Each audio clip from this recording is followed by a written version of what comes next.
నా పేరు సత్యమాహి social worker. Barkas పీలీ దర్గాకి Meher పోతుంటది. అయితే అక్కడ ఒక ఆమె దొరికిందంట.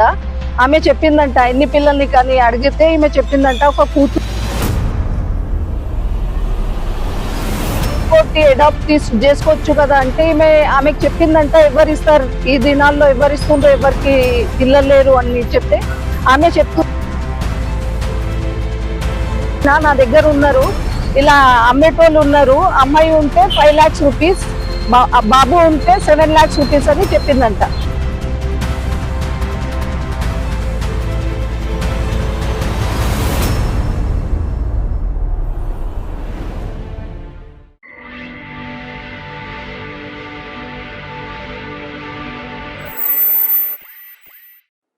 రోజు రోజుకు ఇంతకు ఏం జరుగుతుంది? ఒక తల్లి జన్మ ఇవ్వడానికి కోసం ఎన్నో బాధలు పడుతున్నటువంటి రోజులు చూస్తున్నాం. ఎంతోమంది తల్లులు పిల్లలు అవ్వడం లేదంటూ పిల్లల కోసం దేవాలయాల చుట్టూ, మసీదుల చుట్టూ, చర్చిల చుట్టూ తిరిగి అలసిపోయి చివరికి ఫెర్టిలిటీ సెంటర్ల వైపు ప్రయాణం చేస్తున్నటువంటి రోజులను చూస్తున్నాం. కానీ మరి మాతృహృదయం అంటే ఎంత ప్రేమ ఉంటుందో ఈ ప్రపంచంలో ప్రతి ఒక్కరికి తెలుసు. అలాంటి మాతృహృదయం నుంచి అన్నటువంటి బిడ్డని మరి ఈరోజు అమ్మడానికి అంగడి సరుకుగా చేసినటువంటి సంఘటన మరి ఎక్కడ జరిగిందంటే బాలాపూర్ పోలీస్ స్టేషన్లో చోటు చేసుకోవడం జరిగింది. మరి ఇంతకు ఈ సంఘటన జరగడానికి కారణం ఏంది? అసలు ఎందుకు ఆ తల్లి ఆ పాపని అమ్మాల్సినటువంటి అవసరం ఎందుకు వచ్చింది అనే పూర్తి విషయాలు తెలుసుకునే ప్రయత్నం చేద్దాం. సార్ నమస్తే. నమస్తే. చెప్పాలి సార్, ఇంతకు బాలాపూర్ పోలీస్ స్టేషన్ పరిధిలో ఒక చిన్నారిని అమ్మడానికి ప్రయత్నిస్తుంటే సమాచారం తెలుసుకున్నటువంటి బాలాపూర్ పోలీసులు మరి అమ్మనివ్వకుండా పట్టుకున్నారని చెప్పే సమాచారం. ఇది ఎంతవరకు నిజం? ఇంతకు ఏమైంది?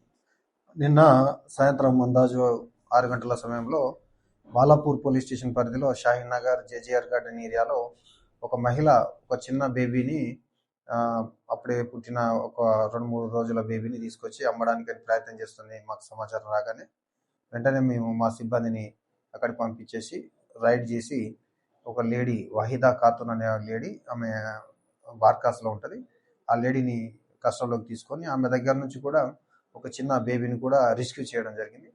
ఆ బేబీని శిశు విహార్ అని చెప్పేసి మన మధురానగర్ దగ్గర గవర్నమెంట్ ఆర్గనైజేషన్ పంపించడం జరిగింది. దీంట్లో ఆ లేడీని మనం ఇంట్రాగేషన్ చేస్తే తెలిసిన విషయాలు ఏంటంటే ఆఫ్రీన్ బేగం అని చెప్పేసి రియాసత్ నగర్లో ఉంటుంది ఆ బేబీ యొక్క మదర్. వాళ్ళకి యొక్క పిల్లలు 4 పిల్లలు ఉన్నారు, ఆర్థిక ఇబ్బందులు ఉన్నాయి. అలాగే ఆమె యొక్క హస్బెండ్ కూడా ఆరోగ్యం చక్కగా లేదు. వాటి కోసం డబ్బులు కావాలనే ఉద్దేశంలో ఈ వహీదా ఖాతున్ అనే ఒక లేడీని ఆ తల్లి సంప్రదించేసి ఎవరికన్నా డబ్బులున్న వాళ్ళకు అమ్మండి అని చెప్తే ఆ 3 లక్షల రూపాయలకు అమ్మడానికని మన ఏరియాలో ప్రయత్నం చేస్తున్న సమయంలో మనం ఆపరేషన్ రైడ్ చేసి అమ్మాయిని రెస్క్యూ చేయడం జరిగింది. సో ఏది ఏమైనా కూడా మరి ఇలాంటి చెడు ప్రయత్నానికంటే ఒక చిన్న కూతుర్ని అమ్మడానికి ప్రయత్నం చేసినటువంటి తల్లిని కావచ్చు, మరి సపోర్ట్ చేసినటువంటి మహిళ పైన మరి గతంలో చూసుకున్నట్టయితే ఎక్కడైనా కేసులు ఇలాంటివి ఇంకా కొందరు చాలా మంది కూడా హాస్పిటల్స్ నుంచి అపహరించి చిన్నపిల్లల్ని అమ్మేటువంటి చాలా మంది ఉన్నారు. అలాంటి కేసులు ఏమని ఈ పైన ఉన్నాయి వీళ్ళిద్దరి పైన? ప్రస్తుతానికి మనం ఇప్పుడు చెక్ చేస్తే ఎలాంటి కేసెస్ అయితే ఏం లేవు. ఇంకా మనం పూర్తిగా వేరే పోలీస్ స్టేషన్లు కూడా అందరికీ ఇంటిమేషన్ ఇచ్చేసి వాళ్ళ దగ్గర కూడా ఏమన్నా ఆ రిపోర్ట్ అయితే అది కూడా ఇన్ఫర్మేషన్ తీసుకొని మన మీడియా కూడా తెలియజేయడం జరుగుతుంది. ముఖ్యంగా తల్లి అండ్ ఈ లేడీ ఎవరైతే మీడియేటర్ ఉందో వారిద్దరిని కూడా మనం కస్టడీలోకి తీసుకున్నాం. వాళ్ళని ఈరోజు కోర్టు ముందు హాజరుపరచడం జరుగుతుంది. ఏదైతే చిన్న పాప ఉందో మరి ఆ చిన్న పాపని ఎక్కడ మీరు సేఫ్ జోన్ గా ఇప్పుడు మరి పెంచే అవకాశం ఉంటుంది? ఇప్పుడు మన గవర్నమెంట్ వాళ్ళకు శిశు విహార్ అని ఉంటుంది, వాళ్ళకు మనం అప్పగించేసిన పూర్తి బాధ్యతలు వాళ్ళే తీసుకొని చైల్డ్ లైన్ వాళ్ళు మొత్తం దాన్ని చూసుకుంటారు, బాగోగులు చూసుకుంటారు, గవర్నమెంట్ చూసుకుంటారు. సో ఏదైతే ఈ ప్రపంచంలో కావచ్చు, ఈ భూమి మీద కావచ్చు, చాలా మంది తల్లులు పిల్లల కోసం తహతలాడినట్టు రోజులు చూస్తూ ఉన్నాం. మరి ఇలాంటి సంఘటన మళ్ళీ పునరావృతం కాకుండా మరి సామాన్యంగా ఈ ఛానల్ చూసినటువంటి ప్రేక్షక దేవుళ్ళకు కావచ్చు, తల్లులకు కావచ్చు, మీరిచ్చే విలువైన సూచన? ఏదేమైనా మనం అందరం ఒక మనుషులం, జంతువులం కాదు. ఏంటంటే కన్న ప్రేమ అనేది ఖచ్చితంగా ఉంటుంది. ఒకసారి చిన్న వాళ్ళు ఒకటేసారి జన్మ అనేది జరుగుతూ ఉంటుంది. మానవ జన్మ అంటే చాలా అపురూపమైనది మానవ జన్మ. కాబట్టి వాళ్ళకు వచ్చిన ఆ అవకాశాన్ని ఆ పిల్లలకు ఒక తల్లి లేకుండా ఒక తండ్రి లేకుండా వాళ్ళని పెంచడం చాలా తప్పు. ఇట్లాంటి జరగకుండా మా పోలీస్ కూడా స్ట్రిక్ట్గా వాళ్ళ మీద కఠిన చర్యలు తీసుకుంటుంది. ఎవరికైనా ఇలాంటి ఇల్లీగల్ యాక్టివిటీస్ కూడా జరుగుతున్నాయంటే వెంటనే బాలాపూర్ పోలీస్ కానీ లేకుంటే ఎక్కడ ఉన్నా సరే డయల్ 100-100కు కాల్ చేసి సమాచారం ఇచ్చేస్తే మేము దాని మీద వెంటనే యాక్షన్ తీసుకోవడం జరుగుతుంది. సో చాలా మంది కూడా పిల్లలు లేక ఇబ్బంది పడుతున్న వాళ్ళు ఉంటారు. వాళ్ళు కూడా ఒకవేళ కొందరి దగ్గర ఉన్నటువంటి పిల్లల్ని మరి తీసుకొని పెంచుకోవాలంటే అసలు ఏ విధంగా తీసుకోవచ్చు, ఎట్లా తీసుకొని పెంచుకోవడానికి అవకాశం ఉంటుంది? దీనికి ప్రొసీజర్ ఉంటుంది. ఎవరికైనా పిల్లలు కావాలంటే కూడా గవర్నమెంట్ మన ఈ ఆశ్రమాలు ఉంటాయి. ఈ చిన్న పిల్లల శిశు విహార్ కూడా పోయి మీరు అప్లికేషన్ పెట్టుకోవాలి. అప్లికేషన్ పెట్టుకున్న తర్వాత సీరియల్ నెంబర్ ప్రకారం వాళ్ళు లీగల్గా మీకు ఇచ్చేసి మీతోటి అగ్రిమెంట్ చేసుకొని వాళ్ళ బాగోగులు చూసుకుంటా ప్రతిసారి వాళ్ళు వచ్చేసి మధ్యలో చెక్ చేసుకుంటా ఉంటుంది. ఎవరికైతే పిల్లలు కావాలనుకున్న వాళ్ళు లీగల్గా తీసుకోవచ్చు. బట్ ఇట్లా ఇల్లీగల్గా డబ్బులు కొనుక్కొని వాళ్ళని ఏదో ముసలితనంలో వాళ్ళకి ఏదో సేవ చేసుకోవడానికి వాడుకోవచ్చులే అనే విధానంగా ఇట్లా ఇల్లీగల్ చేస్తే వాళ్ళ మీద అయితే లీగల్ యాక్షన్ అయితే ఖచ్చితంగా ఉంటుంది.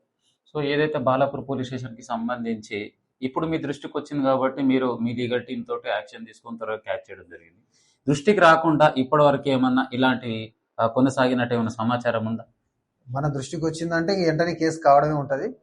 మనకైతే ఎలాంటి సమాచారం వచ్చిందో దాని మీద యాక్షన్ ఖచ్చితంగా తీసుకుంటాం. ఇప్పటికైతే ఎలాంటి లేవు. మనకి ఇది మొదటిసారి మనం ఇక్కడికి వచ్చిన తర్వాత ఇంకా ఏమైనా ఫ్యూచర్లో కూడా ఉంటే కూడా దాని మీద ఖచ్చితంగా చాలా తీవ్రమైన చర్య అనేది తీసుకోవడం జరుగుతుంది. Thank you. సో రైట్, ఏది ఏమైనా కూడా మరి ఎక్కడ ఏ అన్యాయం జరుగుతున్నా కూడా ఇలాంటి పునరుద్ధరణ కాకుండా ఎక్కడ కనీసం ఎవరికి సమాచారం వచ్చినా కూడా మీరు డయల్ 100 చేయొచ్చు, లేదంటే పోలీస్ స్టేషన్ నెంబర్ కాల్ చేస్తే ఇన్ఫర్మేషన్ ఇచ్చిన వాళ్ళ నెంబర్ మాత్రం సీక్రెట్గా ఉంటుంది. మరి ఇలాంటి చిన్నారులను ఇతరులకు అమ్మకుండా మరి ఇలాంటి కుటుంబాల నుంచి చాలా మంది కూడా ఆశ చూపి వాళ్ళ చిన్నారులను అమ్మే ప్రయత్నం కూడా చేస్తుంటారు. మళ్ళీ ఇలాంటి పునరుద్ధరణ కాకుండా ప్రతి ఒక్కరు చేయి కలుపుదాం, ఇలాంటి సంఘటన జరగకుండా మరి జాగ్రత్త వహిద్దామని చెప్పేసి Balapur police station SHO Sudhakar sir మనతో పాటు తెలియజేయడం జరిగింది.